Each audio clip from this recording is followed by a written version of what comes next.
পুলিশের ইনফরমার আতর আলী।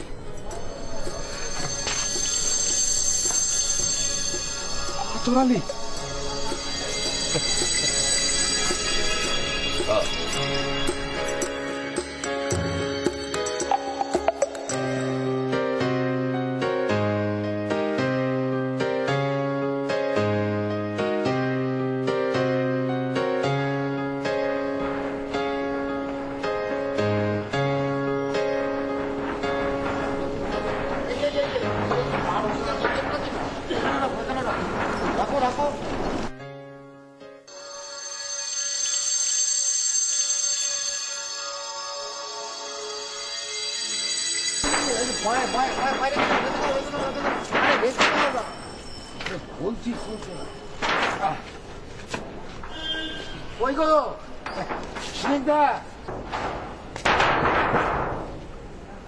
বন্ধু কি বুঝলে?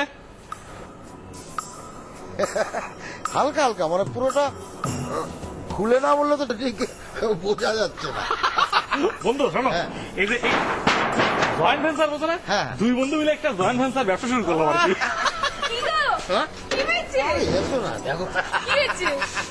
হোটেল হোটেল হোটেল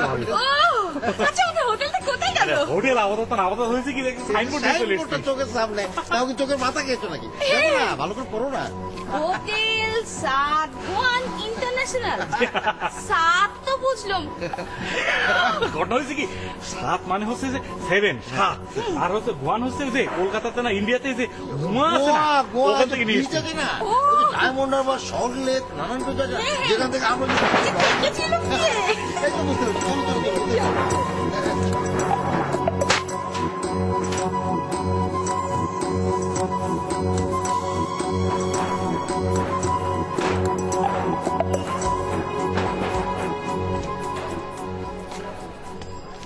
আরে রনি, তুমি একটা নতুন ব্যবসা শুরু করলাম আর কি। আপনার সাথে আমার কিছু জরুরি কথা আছে। আরে কিছু কথা কি, তোমার সাথে আমার অনেক কথা হবে, চলো দিন ভিতরে চলো। না না, এখানে বলবো। এই তুমি ওর পর নাকি? আসো দিন, আসো। আরে আসো তো, আসো আসো তো, আসো না, আসো। এই শুরু হয়ে গেছে, আপাতত ছোট করে শুরু করেছে, বুঝতে পারছো? এটা হলো হোটেল রিসেপশন, একটা ছেলে বা একটা মেয়ে রাখবো, ঠিক আছে? এদিকে আসো, এদিকে আসো। এই যেমন হোটেল রুম, ঠিক আছে? এটা হলো বাথরুম, আর এই যে এটা হচ্ছে ওয়ার্ডরোব। মনে করো আমার জামা কাপড় রাখলাম, মনে করো বোর্ডাররা আসলো, বোর্ডাররা জামা কাপড় রাখলো, আর এখানে একটা বিশাল দিকে আয়না রাখবো, চুলটা আসলাম শেপটেপ করবে। এদিকে আসো, এইখানে আসো। এই দেখতেছো না, এইটা মনে করো দুটা বেড রেখেছি, বোর্ডার এসে থাকবে। আপাতত আমি থাকছি, দেখো না দেশীয় কালচার করেছি, বেড দিয়ে রেখেছি। শোনো রানি, ঘটনা হয়েছে কি জানো, এই ব্যবসাটা করলাম ওই যে বড় বড় হোটেলের মতো, থাকার ব্যবস্থা আছে, খাওয়ার ব্যবস্থা নাই। ভাই তোমার বাসা অনেকদিন তোমার জায়গাটা দখল করেছিলাম আমি। আপনি হঠাৎ এই ব্যবসা কেন করছেন? কি করবো, কিছু তো একটা করতে হবে। তা ভাবলাম থাকার ব্যবস্থা হলো, আবার ব্যবসাও হয়ে গেল। তা ওই মা বাবা কেমন আছে? কার? ও আমাকে, আমি এখন ওই বসে থাকি না। মানে? আমাকে মা বের করে দিয়েছে।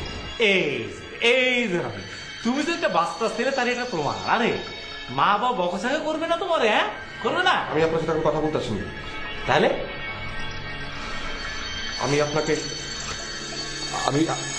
আপনাকে আপনি হোটেল ব্যবসা করবেন না। কেন? আমি বলেছি তাই।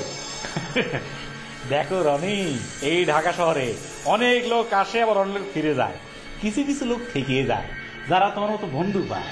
তুমি যদি আমার তোমার বাসায় থাকতে না দিতে, তাহলে তোমার কি হতো? অবশ্য এই হোটেল ব্যবসা বেশি দিন করবো না। তাহলে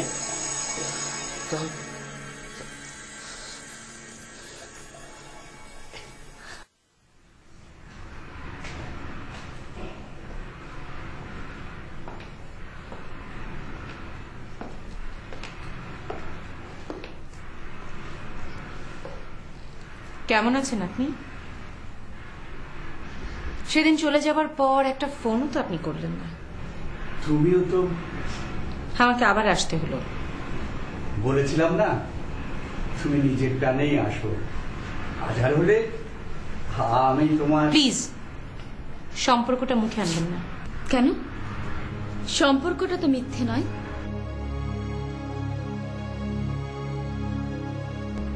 প্লিজ শায়লা, আমাদের দুজনের মাঝখানে তুমি কথা বলো না। এই লোকটা আমার বাবা।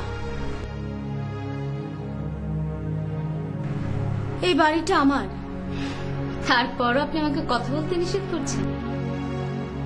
শায়লা, বাবা, তুমি একদম চুপ করবে, একটা কথাও তুমি বলবে না। প্রতিবার তুমি ঘুরে দাঁড়াবে প্রিসিলার দিকে, আর আমি বারবার সেটা মেনে নেব। আমার কোনো আগ্রহ নেই তোমাদের দুজনের সম্পর্ক নিয়ে। তারপরও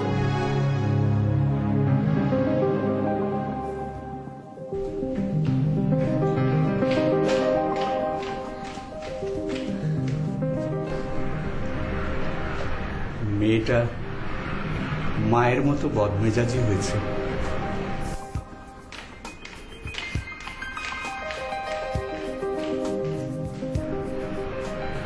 ওর মাকে তো আর আমি দেখি কি করে বলবো। রনি, আমি এক গ্লাস পানি খাবো। আচ্ছা।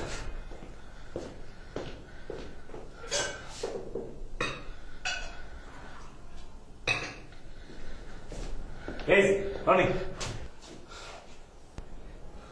তুমি মনে হয় কিছু বলতে এসেছিলে? এই তোমারে বলেছিলাম না ছোট ভাইয়ের কথা?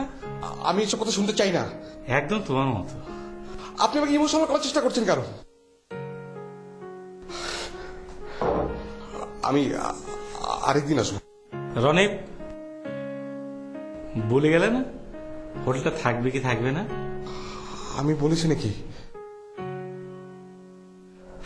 তোমার একদিন আমি মিথ্যে বলেছি। আসলে আমার কোনো কালেই ছোট ভাই ছিল না। মানে? আমার বাপ মাও নেই, সবই বানানো গল্প। আসলে ছোটবেলা থেকে অনাথ আশ্রমে বড় হয়েছি তো, এই শহরটার মতো সবকিছু আছে, এখন নেই। তুমি বুঝবে না, বাবা মা নেই তো তুমি বুঝবে না।